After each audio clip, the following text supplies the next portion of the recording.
Hey guys, it's Chantel. Today I'm going to teach you how to put your boat back on your trailer.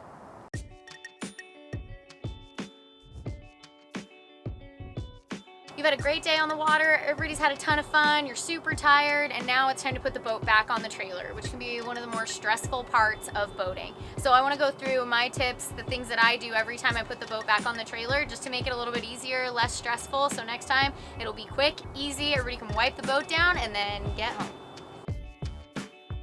When you're backing the trailer into the water, you want to make sure that the fenders are just right at the top of the water. The top of the water, this is one of the most important things when you're putting the boat back on the trailer. You do not want the trailer to be too deep.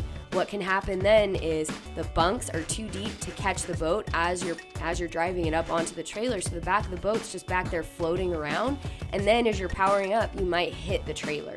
So you want to make sure that the trailer is not in too deep. You can always back it down a little bit more if you need to once the boat is almost all the way on, but if you start too deep, there's no coming back from that. As you're approaching the trailer, the whole goal is to keep the boat as straight as possible while you're coming in to get on the trailer. So the way I do this is I go bump it into gear just to realign my boat, make sure I'm straight, and then go back into neutral and let it drift. Bump it into gear, straighten out, back into neutral and let it drift.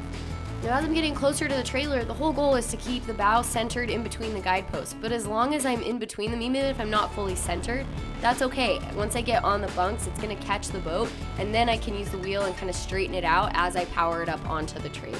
The end goal here is to have the eye that's on the front of the boat up snug against the roller that's on the trailer, so when we hook it on, it's nice and tight. And the way that we do that is, as I'm powering it on, I'm making minute changes with the steering wheel. If I need to go a little to the left or a little to the right, I can do that just so it's as straight as possible and snug up against that roller when I hook it on. This is another one of those instances where it's so nice to have a second person. You can have the person who's driving the truck jump out, go towards the bow of the boat and give you some guidance, a little to the left, a little to the right. Oh, you have another 1.5 feet until your eye hits the roller, just to give you some guidance as you're driving the boat. Once the hook is snug up against the roller, you can hook your winch strap to it, tighten it down, make sure that that's tight before you pull the boat up out of the water. Now that the boat is all hooked on, you can go ahead and turn off the ignition. And I like to hit drain on my ballast one more time. Any residual water that's left in those bags or in the tanks is gonna flow to the back of the tank, and it's just gonna get any extra water that's in there out of it, just so you're not towing around any extra ballast. Once the boat's pulled out, you're all the way out of the water, you can shut everything down, and it doesn't hurt to just then turn off your battery switch. Boat's back on the trailer, and you'll notice that when we pulled up off the ramp, we're pulled off to the side again. We're out of the way, so we're not going to be in anybody's way if they're ready to leave. But now we're going to do our prep so we get the boat ready to tow home. So the winch strap is on there from the ramp below, but we're going to add the safety strap. We're going to do our transom straps on the back.